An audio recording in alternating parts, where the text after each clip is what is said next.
ওরে সালাবা, তোর ভিতরে কি আল্লাহর ভয় নাই? তোর ভিতরে কি জাহান্নামের ভয় নাই? ওরে মুসলমান ভাই, আল্লাহর গোলাম সালাবাতুল আনসারী রাদিয়াল্লাহু তাআলা আনহু অন্তর ভিতরে আল্লাহর ভয় জমা হয়ে গেছে। আল্লাহর ভয় শুরু হয়ে গেছে, জাহান্নামের ভয় শুরু হয়ে গেছে। সালাবাতুল আনসারী রাদিয়াল্লাহু তাআলা আনহু থমকে দাঁড়ায় গেছে। ওরে মুসলমান ভাই, আল্লাহর গোলাম সালাবাতুল আনসারী রাদিয়াল্লাহু তাআলা আনহু ঘর থেকে বের হইয়া, ওরে মুসলমান ভাই, এলাকা ছাড়িয়া প্রত্যন্ত অঞ্চল পার হইয়া বহু দূরে পাহাড়ি অঞ্চলে যাইয়া আল্লাহর বান্দা আল্লাহর দরবারে কান্না করে, আয় আল্লাহ তাআলা, আসমানের নিচে আমার মতো গুনাহগার কেউ নাই। আয় আল্লাহ, এই জমিনের ভিতরে আমার মতো গুনাহগার কেউ নাই। আয় আল্লাহ তাআলা, আমি এত বড় গুনাহ করেছি আল্লাহ। আয় আল্লাহ, যদি আমার গুনাহ মাফ না হয়, আয় আল্লাহ, আমার জন্য জাহান্নাম ছাড়া কোনো উপায় থাকবে না। আল্লাহর বান্দা সালাবা আল্লাহর দরবারে কান্না করে, আয় আল্লাহ তাআলা, আমার মতো গুনাহগার কেউ নাই। আল্লাহ, যদি গুনাহ নিয়ে অন্ধকার কবরে যাই, আল্লাহ, জাহান্নাম ছাড়া কোনো উপায় থাকবে না। কথা বলেন ঠিক নেই? পৃথিবী না জানো, আমি তো জানি, আমি কি পাপ করেছি হাই। পৃথিবী না জানো, আমি তো জানি, আমি কি পাপ করেছি হাই। আমার পাপের করলে বিচার, বাঁচার উপায় নাই আমার। দয়াময় তুমি মাফ করো আমায়, মাফ করো আমায়। জেনে না জেনে কত আমি করেছি পাপ, কতবার যে করেছি তওবা, কতবার অনুতাপ। দুদিনে আবার সব ভুলে আমি, দুদিনে আবার সব ভুলে আমি মজে গেছি দুনিয়ায়। মাফ করো আমায়। পৃথিবী না জানো, আমি তো জানি, আমি কি পাপ করেছি হায়। পয়গম্বর এক সাহাবী হযরত সাঈদ ইবনে আব্দুর রহমান রাদিয়াল্লাহু তাআলা আনহু, তিনি বিবি বাচ্চা নিয়া আল্লাহ তাআলার জন্য, আল্লাহর দ্বীনের জন্য, পয়গম্বর আদর্শকে মানার জন্য তিনি কি করলেন? মক্কা থেকে হিজরত করে মদিনায় চলে গিয়েছিলেন। যাওয়ার পরে পয়গম্বর আরবি সাল্লাল্লাহু আলাইহি ওয়াসাল্লাম, মদিনার ভিতরে একজন সাহাবী ছিল, যেই সাহাবীর নাম হলো হযরত সালাবাতুল আনসারী রাদিয়াল্লাহু তাআলা আনহু। সালাবাতুল আনসারী রাদিয়াল্লাহু তাআলা আনহুর সঙ্গে পয়গম্বর কি করলেন? সাঈদের সাথে, সালাবার সাথে আল্লাহর নবী বন্ধুত্ব, ভাই ভাই সম্পর্ক জোড়ায় দিলেন। বলি সুবহানাল্লাহ। ভাইয়ার আমার, ভাই ভাই সম্পর্ক যখন জোড়ায় দিলেন, দেওয়ার পর তারা চলতে লাগলো মহব্বতে।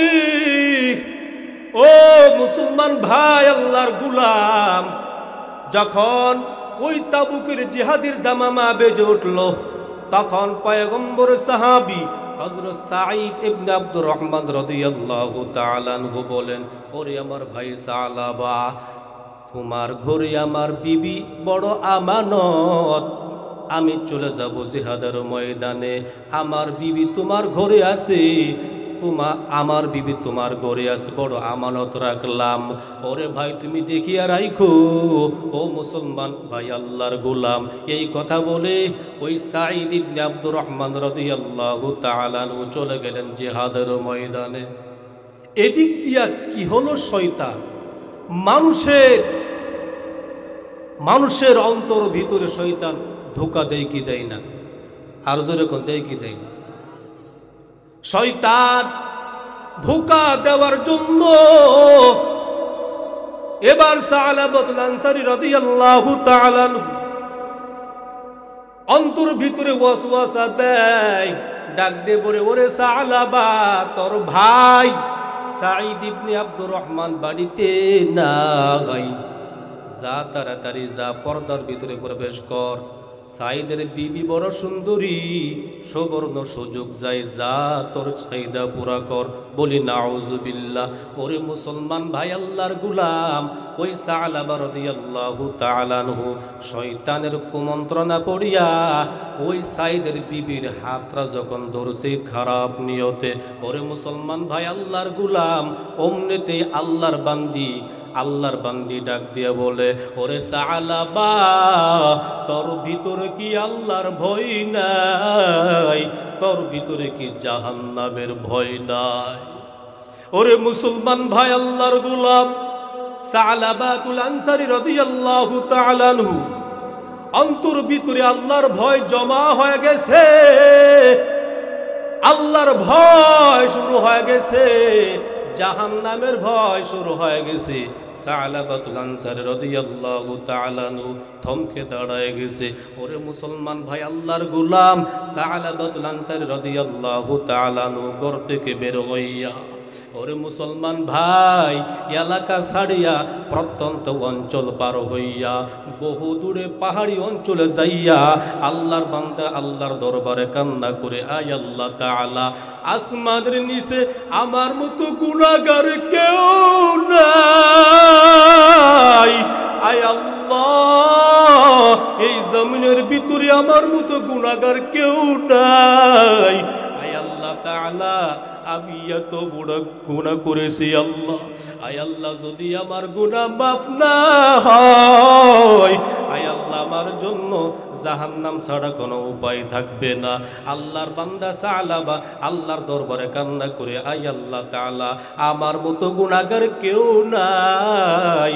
আল্লাহ, যদি গুনাহ নিয়ে অন্ধকার কবরে যাই, আল্লাহ, জাহান্নাম ছাড়া কোনো উপায় থাকবে না। কথা বলেন ঠিক নেই? পৃথিবী না জানো, আমি তো জানি, আমি কি পাপ করেছি হায়। পৃথিবী না জানো, আমি তো জানি, আমি কি পাপ করেছি হায়। আমার পাপের করলে বিচার, বাঁচার উপায় নাই আমার। দয়াময় তুমি মাফ করো আমায়, মাফ করো আমায়। জেনে না জেনে কত আমি করেছি পাপ, কতবার যে করেছি তওবা, কতবার অনুতাপ। দুদিনে আবার সব ভুলে আমি, দুদিনে আবার সব ভুলে আমি মজে গেছি দুনিয়ায়। মাফ করো আমায়। পৃথিবী না জানো, আমি তো জানি, আমি কি পাপ করেছি হায়। কষ্ট হয় আপনাদের? আপনাদের কষ্ট হয় নাকি? ভাইয়ের আমার, ইস্তিগফার আমল, ও পয়গম্বর উম্মতের দল, হযরত সালাবাতুল আনসারী রাদিয়াল্লাহু তাআলা আনহু আল্লাহ তাআলার দরবারে কান্না করে, আল্লাহর দরবারে কান্না করতে করতে সালাবাতুল আনসারী রাদিয়াল্লাহু তাআলা আনহু দুর্বল হয়ে যা। ওরে মুসলমান ভাই আল্লাহর গোলাম, ওই দিক দিয়া হযরত সাঈদ ইবনে আব্দুর রহমান রাদিয়াল্লাহু তাআলা আনহু জিহাদের ময়দান দিকে ফিরিয়া বাড়িতে যখন চলে গেল, যাওয়ার পরে ডাক দিয়ে বলে, বিবি আমার, আমার ভাই সালাবা কোথায় বলো? ডাক দিয়ে বলে, ওরে স্বামী আমার, আমার আপনার ভাই সালাবা আপনার অবর্তমানে আমার হাত ধরেছিল, আপনার আমানতের খেয়ানত করতে চেয়েছিল, আমি আল্লাহর ভয় স্মরণ করে দিছি, আপনার ভাই আমার সামনের দিকে চলিয়া গেছে, কোথায় গেছে জানি না, জানি না, তার খবর আমি রাখি না। ওরে মুসলমান ভাই আল্লাহর গোলাম হযরত সাঈদ ইবনে আব্দুর রহমান রাদিয়াল্লাহু তাআলা আনহু সালাবাকে খোঁজার জন্য হাঁটি হাঁটি পা পা করে রওনা হয়। ওরে মুসলমান ভাই আল্লাহর গোলাম হাঁটি হাঁটি পা পা করে বহু দূরে যাইয়া দেখে মদিনা থেকে অনেক দূরে প্রত্যন্ত অঞ্চল পার হইয়া পাহাড়ে চূড়ায় গিয়া আল্লাহর বান্দা কান্না করে, আয় আল্লাহ তাআলা আমি বড় গুনাহগার, আয় আল্লাহ আমি তো জাহান্নামের আসামি। আল্লাহর দরবারে কান্না করে, ও মুসলমান ভাই আল্লাহর গোলাম, ও পয়গম্বর উম্মতের দল, ভালো করে শুনে নাও। এবার সাঈদ ইবনে আব্দুর রহমান রাদিয়াল্লাহু তাআলা আনহু ডাক দিয়ে বলে, ওরে ভাই সালাবা মাথা উঠা, চল বাড়িতে যাই, আল্লাহ হয়তো তোকে ক্ষমা করিয়ে দিবে। সালাবা রাদিয়াল্লাহু তাআলা আনহু বলে, ওরে সাঈদ আমার ভাই, আমার মন সাক্ষী দেয় আল্লাহ আমাকে ক্ষমা করবেন না, তুমি এখান থেকে চলিয়া যাও। হযরত সালাবা রাদিয়াল্লাহু তাআলা আনহুকে অন্যায় বিনয় করা আরম্ভ করলো। ও মুসলমান ভাই আল্লাহর গোলাম সালাবা ডাক দিয়ে বলে, ওরে আমার ভাই সাঈদ, তুমি যদি আমাকে নিতে চাও, তুমি যদি আমাকে বাড়িতে নিতে চাও, তাহলে একটা কাজ করো, আমার দুইটা হাত শক্ত করিয়া বাঁধিয়া তুমি কি করো, আমাকে আসামির মতো আমাকে টানিয়া টানিয়া নিয়ে যাও, লোকেরা যেন ভাবে আর দেখে আর আমাকে বলে যে আমি আসলে বড় একজন আসামি, আমি হলাম পাপী। ওরে মুসলমান ভাই সালাবাতুল আনসারী রাদিয়াল্লাহু তাআলা আনহুর হাত বাঁধিয়া যখন বাড়ির দিকে রওনা, পথের মধ্যে যাইয়া হযরত সালাবাতুল আনসারী রাদিয়াল্লাহু তাআলা আনহু বলেন, ওরে ভাই সাঈদ, আমার বাড়িতে যাওয়ার আগে আমাকে নিয়ে চল আবু বকরের দরবারে। বলেন না সুবহানাল্লাহ। আবু বকরের দরবারে নিয়ে যা, আমি একটু আমার গুনাহটা শেয়ার করব, দেখি আল্লাহ আমাকে ক্ষমা করবেন কিনা, একটু জানিয়ে যাই। ওরে মুসলমান ভাই আল্লাহর গোলাম হযরত সালাবাতুল আনসারী রাদিয়াল্লাহু তাআলা আনহু আবু বকরের কাছে যখন গেলেন, যাওয়ার পর গুনাহের কথা শেয়ার করলেন, করার পর ডাক দিয়ে বলে, ওরে সালাবা, আবু বকর সিদ্দিক রাদিয়াল্লাহু তাআলা আনহু বলেন, ওরে সালাবা, তুমি যে গুনাহ করেছো আল্লাহ হয়তো তোমাকে ক্ষমা করবেন না, কারণ গুনাহ করেছো তুমি, ক্ষমা করবেন কি করবেন না আল্লাহ তাআলার ব্যাপার, তুমি আমার কাছ থেকে চলিয়া যাও। ওরে মুসলমান ভাই সালাবাতুল আনসারী রাদিয়াল্লাহু তাআলা আনহু আবু বকরের কাছ থেকে যখন সরিয়া গেল, ওইখান থেকে বিদায় হওয়ার পর হযরত সালাবাতুল আনসারী রাদিয়াল্লাহু তাআলা আনহু চলে গেল ওমরের দরবারে। হযরত ওমর রাদিয়াল্লাহু তাআলা আনহু একই কথা বললেন, ওরে সালাবা, তুমি এমন এক গুনাহ করছো, তোমার এই গুনাহের কারণে আল্লাহর আযাব আসতে পারে, যাও এখান থেকে বিদায় হয়ে থাকলে আমাদের বড় ভালো হবে না, তুমি এখান থেকে বিদায় হয়ে যাও। হযরত সালাবাতুল আনসারী ওইখান থেকেও বিদায় হয়ে গেলেন। ওরে মুসলমান ভাই আল্লাহর গোলাম ওইখান থেকে বিদায় হওয়ার পরে আলীর দরবারে গেলেন, ওইখান থেকেও বিদায় করে দিলেন। এবার হযরত সালাবাতুল আনসারী রাদিয়াল্লাহু তাআলা আনহু কান্নার আওয়াজ আর মনে মনে বলে, আমার নাম বোধহয় জাহান্নামের দরজায় লেখা হয়ে গেছে, আমার মনে হয় জাহান্নামে যাওয়া লাগবে। আল্লাহর নবীর সাহাবী সালাবাতুল আনসারী রাদিয়াল্লাহু তাআলা আনহু বলেন, ওরে আমার ভাই সাঈদ, তুমি একটু আমাকে রহমাতুল লিল আলামিনের দরবারে নিয়ে যাও। হযরত ওমর আবু বকর বিদায় করতে পারে, আমার মন সাক্ষী দেয় আল্লাহর নবী বিদায় করবেন না। আল্লাহু আকবার বলেন। হযরত সালাবাতুল আনসারী রাদিয়াল্লাহু তাআলা আনহু এবার পয়গম্বর দরবারে যায়, যাওয়ার পর হযরত সালাবাতুল আনসারী রাদিয়াল্লাহু তাআলা আনহু পয়গম্বর কাছে কথাটা বললেন, গুনাহের কথা শেয়ার করলেন। করার পরে আল্লাহর নবী একই কথা বললেন, না তুমি এখান থেকে বিদায় হয়ে যাও, তুমি যে অপরাধ করেছো আল্লাহ হয়তো তোমাকে ক্ষমা করবেন না, মাফ করবে না, তুমি বিদায় হয়ে যাও। ওরে মুসলমান ভাই, আল্লাহর গোলাম হযরত সালাবাতুল আনসারী রাদিয়াল্লাহু তাআলা আনহু কান্নার আওয়াজ ডাক দিয়ে বলে, ওরে আমার ভাই সাঈদ, তুই আমাকে ছাড়িয়া দে, আমি আর বাড়িতে যাব না, এই মুখ আর মদিনার লোকদেরকে আমি দেখাবো না। অমনিতে ওই সালাবার একজন মেয়ে সন্তান ছিল খানসানা, ডাকতে বলো, ও আব্বাজান, আপনার এই গুনাহের কারণে আল্লাহর নবী বেজার হয়ে গেছে, আলী বেজার হয়ে গেছে, ওমর বেজার হয়ে গেছে। ও আব্বাজান, যতক্ষণ পর্যন্ত আমার নবী খুশি না হবে, আলী আবু বকর খুশি না হবে, ততক্ষণ পর্যন্ত আল্লাহর কসম আমি আপনাকে বাবা বলে সম্বোধন করব না। ভাইয়ের আমার,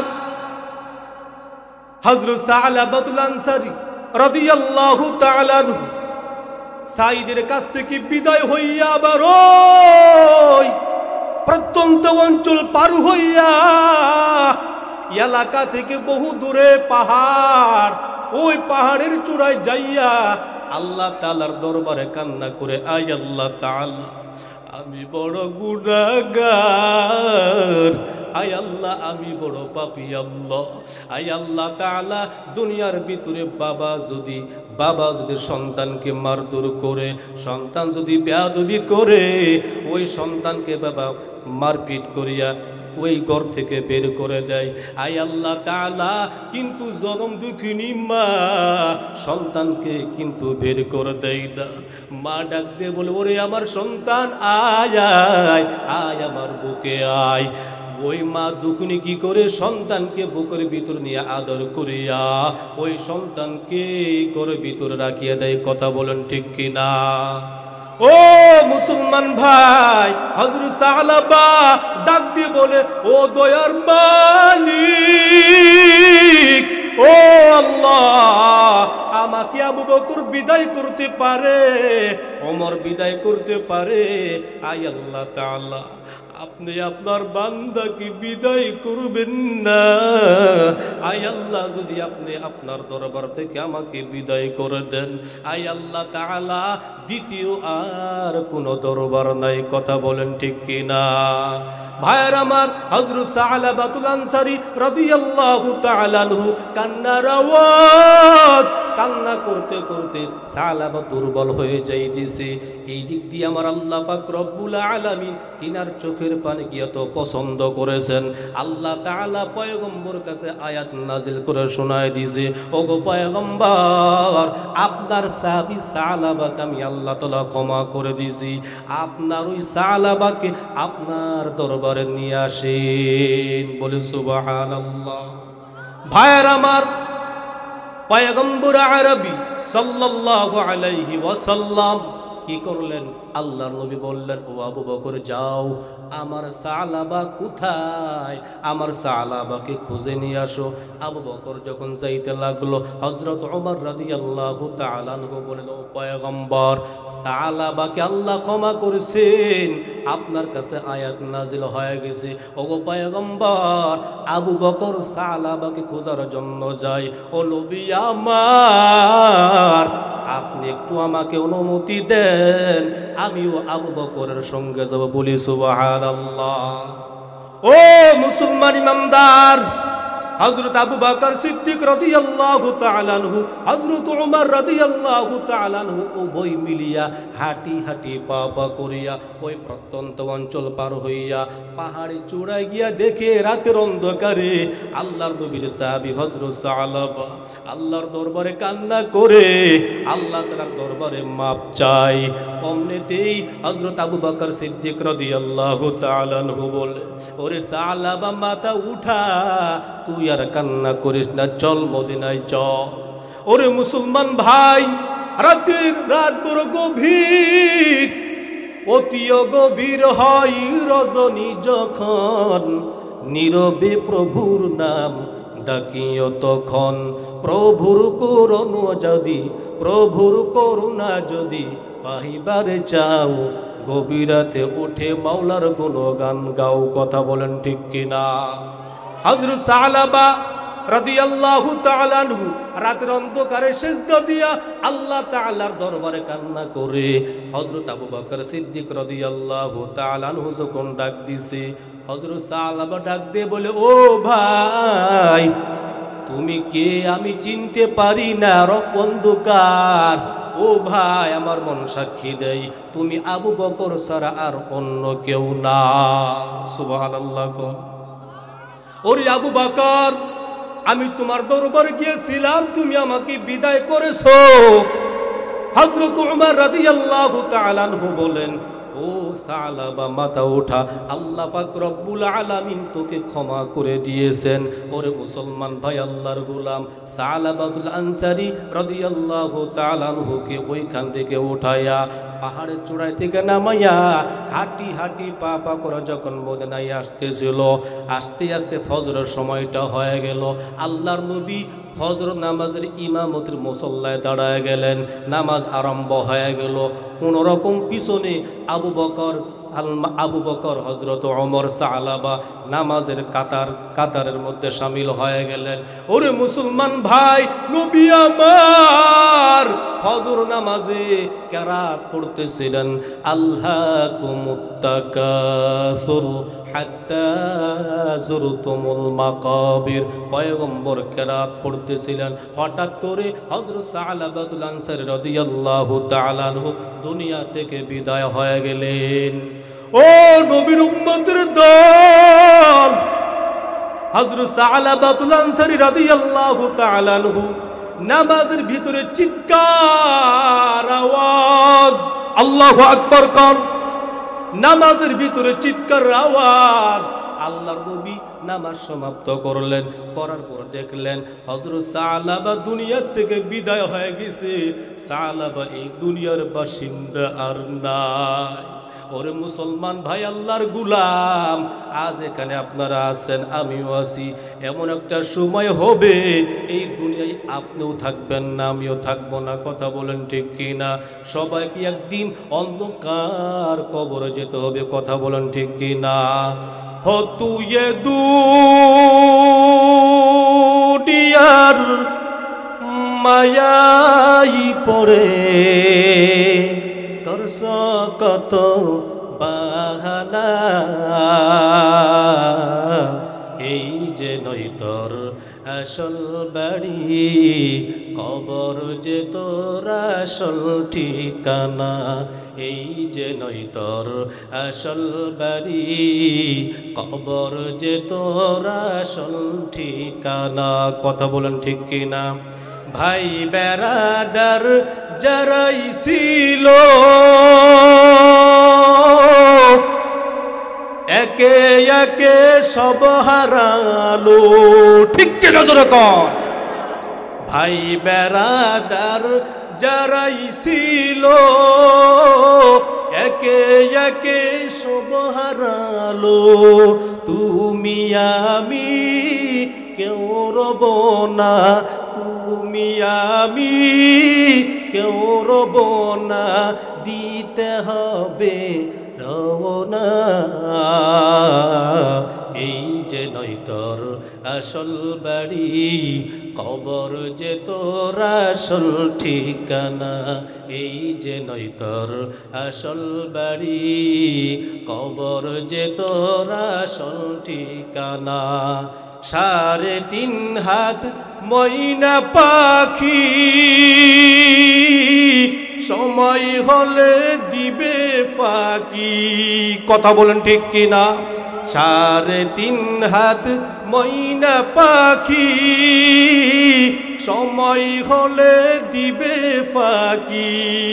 সোনার পিঞ্জার ভেঙ্গে গেলে, সোনার পিঞ্জার ভেঙ্গে গেলে আপন কেহ নাই। এই যে নয় তোর আসল বাড়ি, কবর যে তোর আসল ঠিকানা। এই যে নয় তোর আসল বাড়ি, কবর যে তোর আসল ঠিকানা। কথা বলেন ঠিক কিনা? এই কবরে যাওয়ার আগে আপনার আমার ইমানকে সুন্দর করতে হবে। কথা বলেন ঠিক কিনা? ইমানকে সুন্দর করতে হবে, আমলকে সুন্দর করতে হবে। আর গুনাহ নিয়ে যদি আপনা আমি অন্ধকার কবরে যাই, জাহান্নাম ছাড়া কোনো উপায় থাকবে না। আজ আমরা অনেক মানুষ এমন আছি, আমরা অনবরত গুনাহ করি, কিন্তু তওবা করতে বিলম্ব করি, আছে না নাই? আজ এখানে কোরআন হাদিসের মাহফিল, এলাকার ভিতরে আরো অনেক মানুষ ছিল, কিন্তু সবাই আজকের এই বরকতি প্যান্ডেলে আসতে পারে নাই। যাদেরকে আল্লাহ তাআলা কবুল করছেন, মঞ্জুর করছেন, একমাত্র ওই ভাইয়েরা এই মাহফিলে আসতে পেরেছে। এজন্য ভাই, গুনাহ নিয়ে যদি কেউ অন্ধকার কবরে যায়, কবরে আযাব বড় কঠিন। কথা বলে ঠিক কিনা?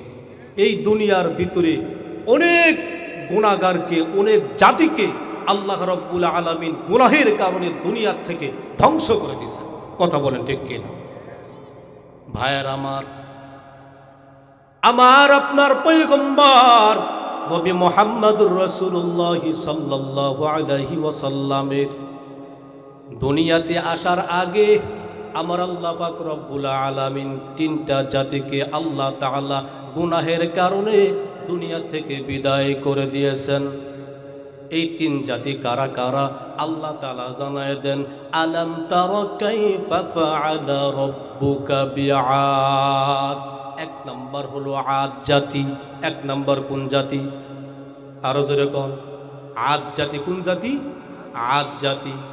এই আদ জাতির ভিতরে ইরমাদাতিল ইমাদ, ইরম একটা গোত্র ছিল। আদ জাতির ভিতরে ইরম গোত্র ছিল।